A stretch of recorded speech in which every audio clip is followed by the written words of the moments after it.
Olá, meus queridos amigos e amigas, sejam todos muito bem-vindos para mais uma live da Associação Espírita Caridade. Agradecendo sempre a Deus, ao nosso Mestre Jesus, à espiritualidade amiga, benfeitora, pela oportunidade maravilhosa de estarmos aqui aprendendo um pouquinho mais sobre essa doutrina que tanto nos conforta e nos esclarece. E o tema proposto para hoje, ele está no capítulo 8 do Evangelho segundo o Espiritismo, codificado por Allan Kardec. Bem-aventurados aqueles que têm puro o coração. Lembrando que o Evangelho segundo o Espiritismo, ele faz parte da coletânea das 5 obras básicas de Allan Kardec. Temos o primeiro, o Livro dos Espíritos, o segundo, o Livro dos Médiuns, o terceiro, o Evangelho segundo o Espiritismo, da qual estamos nos referindo no trabalho de hoje, o Céu e o Inferno e, por último, a Gênese, fechando aí a coletânea das 5 obras básicas, que trazem aí, né, as bases, né, da doutrina espírita. Então, o que nos traz esse capítulo 8 do Evangelho? Bem-aventurados aqueles que têm puro o coração. O que Jesus nos traz com essa frase? Bem-aventurados aqueles que têm o coração puro, porque verão a Deus.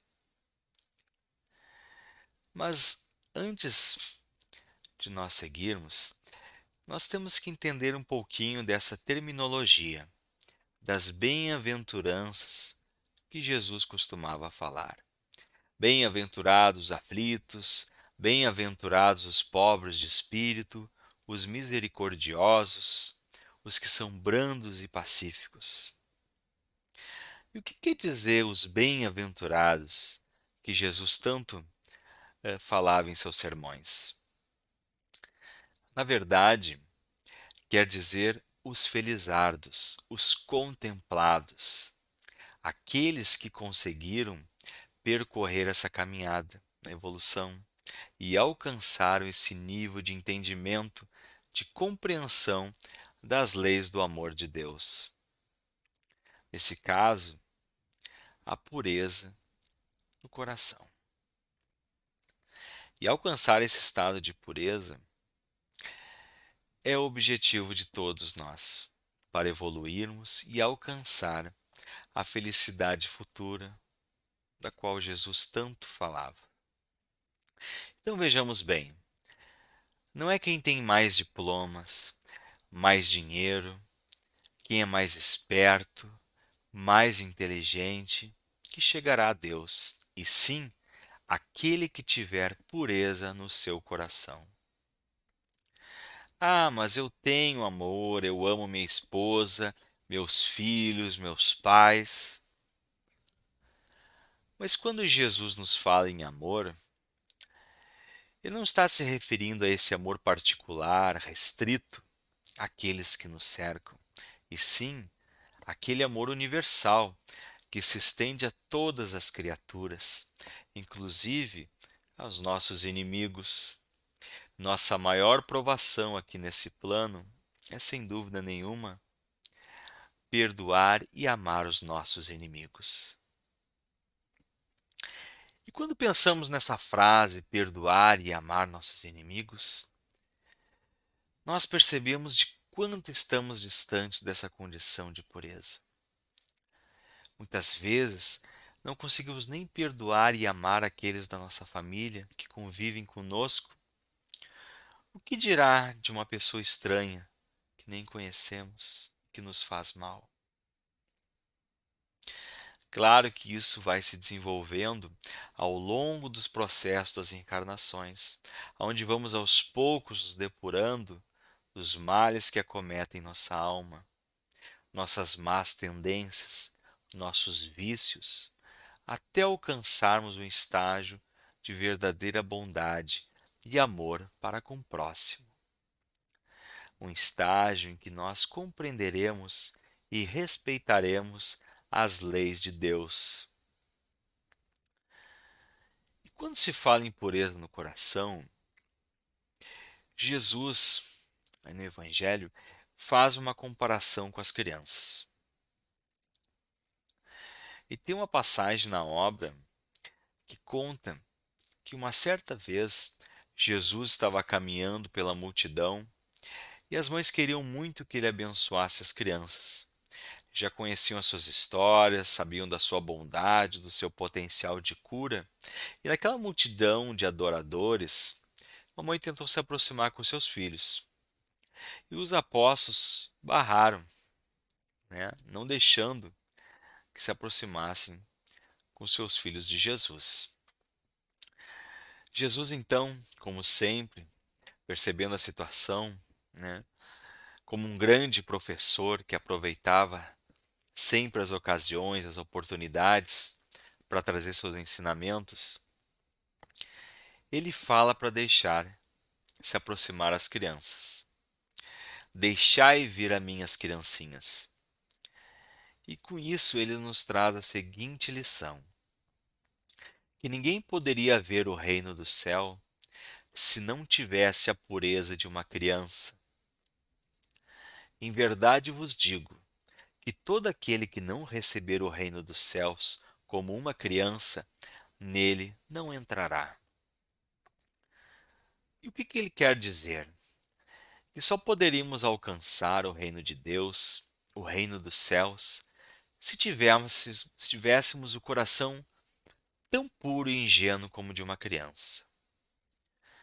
Se nós parássemos para pensar, qual o ser mais puro que conhecemos?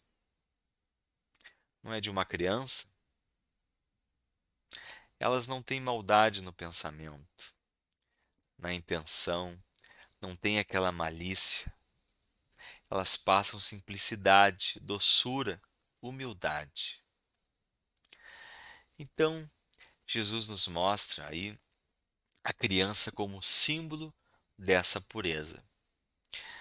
Aí alguém pode se perguntar, mas tem crianças que são tão terríveis, brigam, xingam, desrespeitam pai e mãe?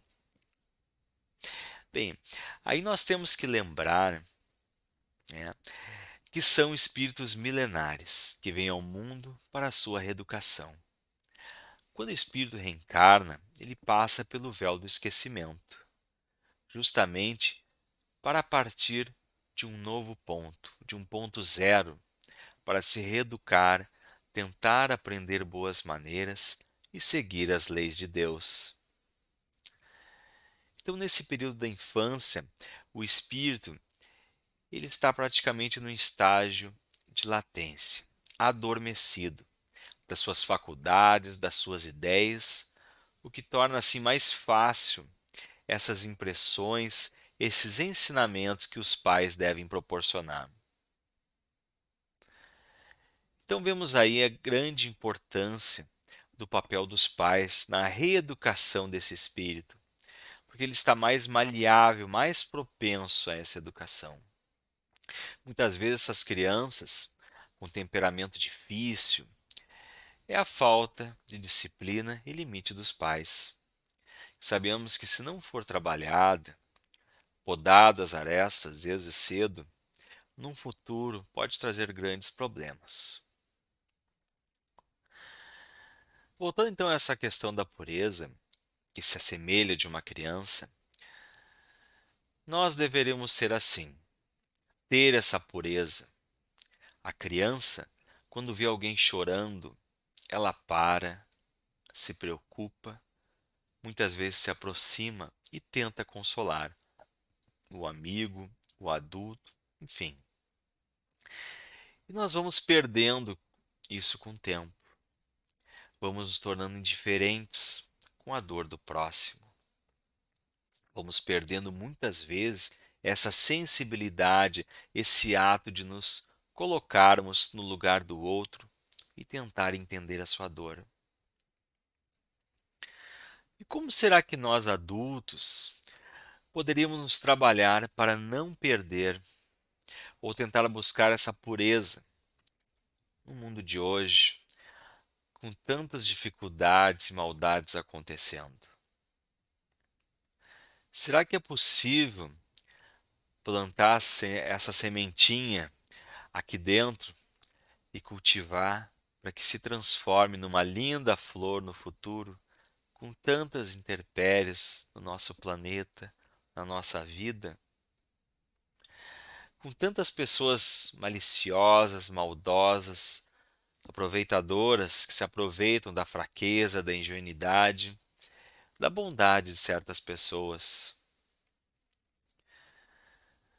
O Divaldo Pereira Franco, em uma de suas palestras, ele fala: ame sempre, não importa a situação. O amor é o bálsamo da vida, o grande elixir mágico para todas as situações. Quando você ama, você cumpre com seu papel e está exercendo uma grande lei de Deus. Se o outro não responde, não aceita, não entende a sua posição, o problema passa a ser dele. Mas quando você não ama, aí o problema passa a ser seu.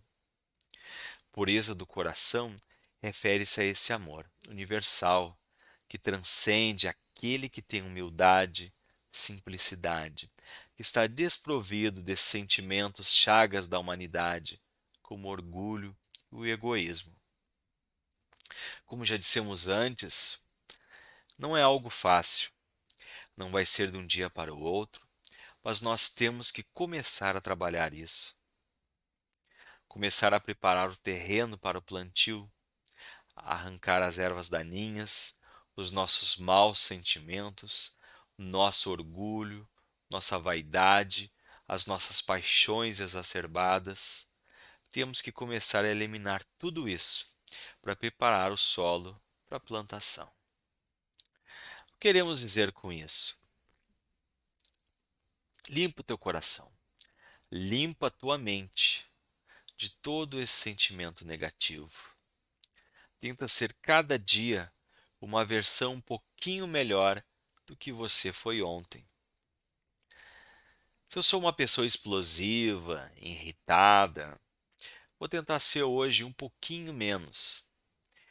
Se eu sou uma pessoa negativa, triste, para baixo, vou tentar ser, vou tentar ser um pouquinho menos hoje. E assim vai, até conseguirmos nos depurarmos desses sentimentos. Faz essa faxina de sentimentos em ti. Não importa o tempo que vai levar para deixar tudo limpo, ajeitado, e sim, a nossa vontade e o nosso esforço em limpar, em reformar, em ajeitar as coisas. Para Deus, o que importa é a vontade e o nosso esforço para crescermos enquanto espíritos. E a vontade, ela é uma força propulsora do ser humano muito grande. Já deve ter ouvido falar também da força do pensamento. E nós não temos ainda ideia da força que tem os nossos pensamentos. Pensamento é criação energética. Tanto prova que quando temos muitos pensamentos negativos, destrutivos, acabamos entrando muitas vezes em depressão.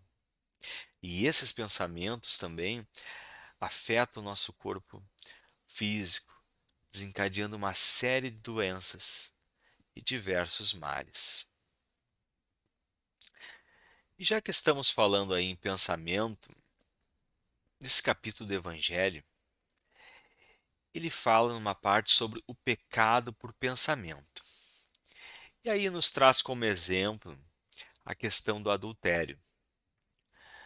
O adultério não no sentido do ato da traição carnal, mas do mau pensamento, do mau desejo. Jesus diz: todo aquele que olhar, pensar no outro com mau desejo, terá cometido adultério em seu coração.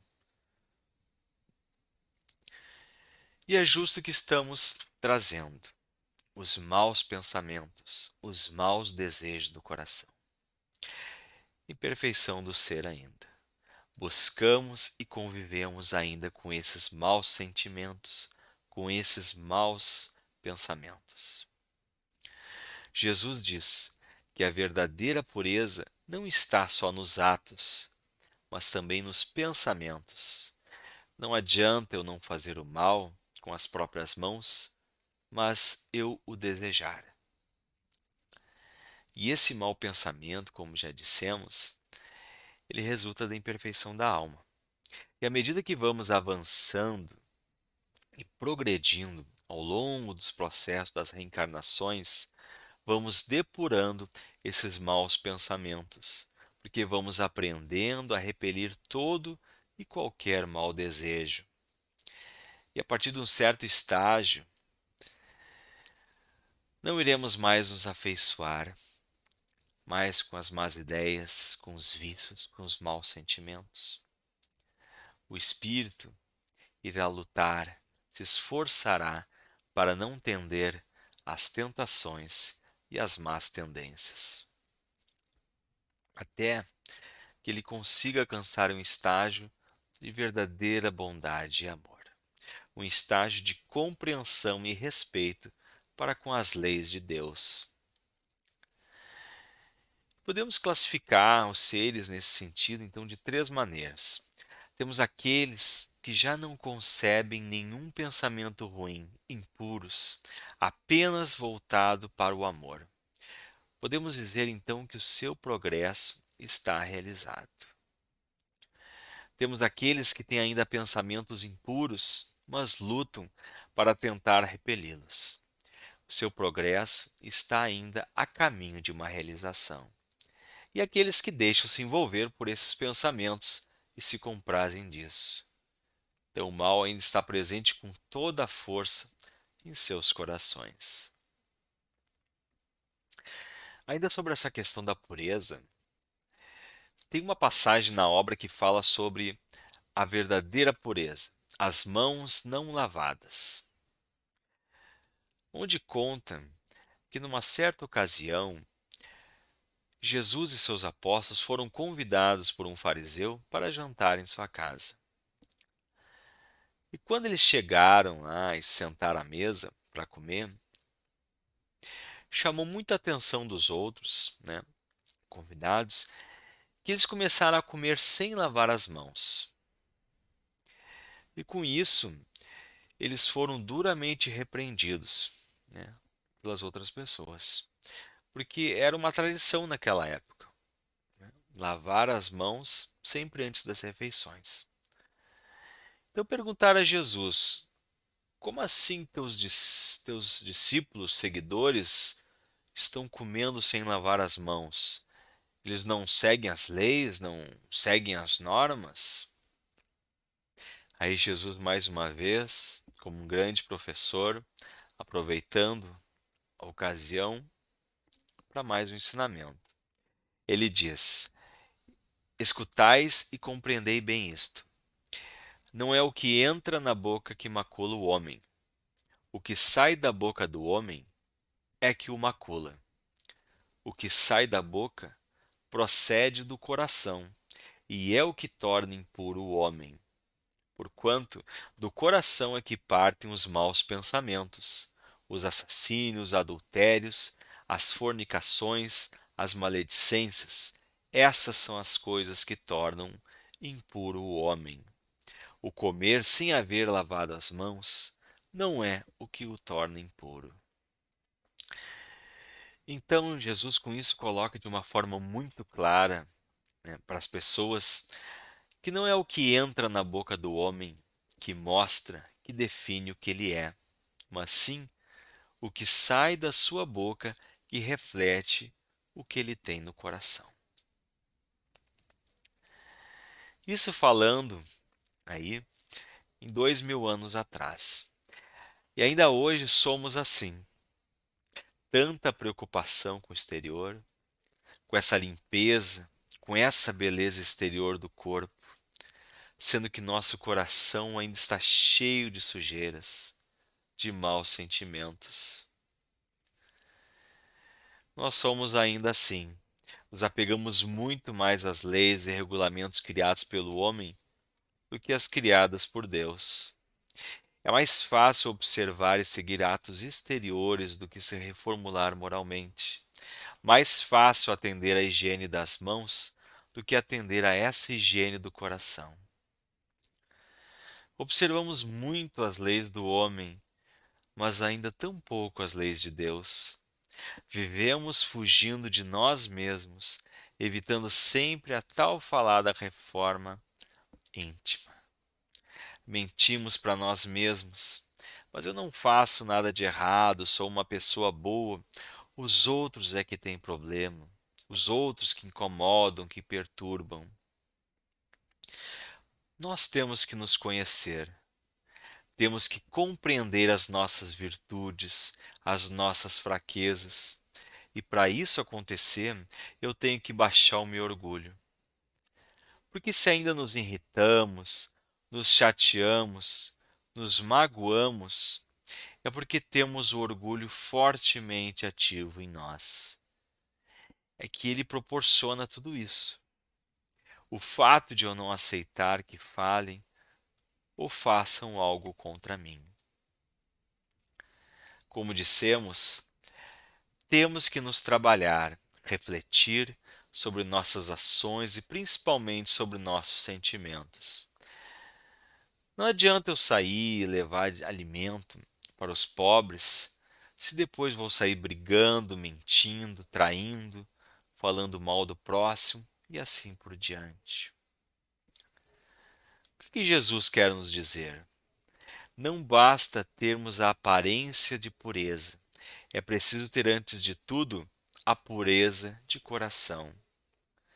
O que importa é o que está dentro, isso que mostra, que reflete o que nós somos. Nesse capítulo do Evangelho, qual estamos abordando, bem-aventurados aqueles que têm puro coração, tem também uma passagem bem forte que diz assim: escândalos. Se a vossa mão for motivo de escândalo, cortai-a. Se o vosso olho for motivo de escândalo, arranque-o. E no primeiro momento, ao ouvirmos, parece algo tão chocante. Como é que Jesus pode dizer algo assim?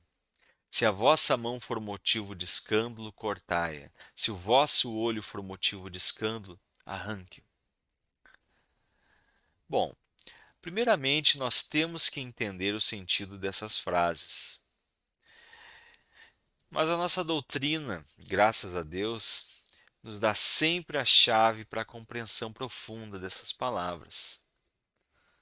Para nós, quando alguém diz que aconteceu um escândalo, com alguém, significa aí um acontecimento que chamou muita atenção, que chocou. Aí vem aquela explosão de comentários sobre o fato. Mas Jesus, quando menciona aí a palavra escândalo, na verdade está se referindo à nossa moral, a tudo que choca com a nossa moral, aos maus sentimentos, más atitudes, às impurezas do coração. Precisamos então extrair de nós toda a causa de escândalo, ou seja, todo mau sentimento. Seria melhor então termos na vida apenas uma das mãos do que ter as duas mãos e serem motivo da nossa queda, servindo de instrumento para o mal, para as más ações. Da mesma forma, o olho. Seria melhor termos apenas um olho do que ter os dois e esses fossem o motivo da nossa queda, servindo para produzir maus pensamentos. E Jesus ainda vai mais longe, dizendo: bem-aventurados os que têm os olhos fechados, ou seja, privados da visão. Pois o olho aberto, ele está sempre pronto a fazer a alma falir, através dos deslumbres e paixões da vida. A cegueira, por sua vez, nos faz muitas vezes enxergar com o coração, com o sentimento. Então, mais valeria para o homem perder a sua visão do que ela servir de instrumento para uma má ação ou para um mau pensamento. Poderia ser o motivo da sua queda e uma existência. Mas o Evangelho, ele não está dizendo literalmente para cortar a nossa mão e arrancar o nosso olho. Ele, na verdade, ele nos remete a uma grande reforma íntima, a uma grande reflexão com base nos ensinamentos do nosso Mestre Jesus. Derrubar essa grande barreira do orgulho, do egoísmo, da vaidade, deixar brotar coisas boas, bons sentimentos, trabalhar o amor em nós, o perdão, a compaixão, a empatia, a benevolência. E para auxiliar nessa caminhada, nessa transformação da nossa alma, é imprescindível que nós busquemos a Deus através da fé, da prece, da oração. Porque é de lá de cima que vem a nossa força, a nossa inspiração, é de lá que vêm esses amigos espirituais de luz, benfeitores que Deus coloca ao nosso lado para nos auxiliar na nossa caminhada. Aquele que ora com o coração não está dispensado das suas provas, mas receberá uma grande força que o ajudará a suportar as provações da vida. Estudemos o Evangelho para que possamos compreender um pouco mais sobre os ensinamentos do nosso Mestre Jesus, nos trazendo conforto e esclarecimento para todas as mazelas. As casas espíritas também estão aí para auxiliar através das palestras, passes, atendimentos espirituais, afastando esses irmãos desencarnados que se ligam a nós muitas vezes por afinidade de pensamento ou questões aí do passado. Então, meus queridos amigos e amigas, esse foi o nosso tema de hoje: pureza do coração. E a mensagem que deixamos é esta: te livra dos maus sentimentos, desarma esse coração que ataca, que briga, que afronta, que machuca com palavras. Liberta esse coração sofrido que guarda tantas coisas dentro, mágoas, ressentimentos, rancores. Liberta ele, faz aquela faxina e joga tudo fora. E só deixa entrar coisas boas, bons sentimentos, e vocês vão se surpreender como a vida vai se tornar mais leve e mais bela. Confia em Deus, no Mestre Jesus e nos amigos espirituais de luz e busca trabalhar em ti. Todos os dias, busca exercitar o seu dia a dia, o amor e a caridade. Que possamos fazer para o próximo aquilo que gostaríamos que fizesse por nós. Menos julgamento, mais compreensão, mais amor. Nosso muito obrigado a todos pela atenção e que a paz do nosso Divino Mestre abençoe a todos.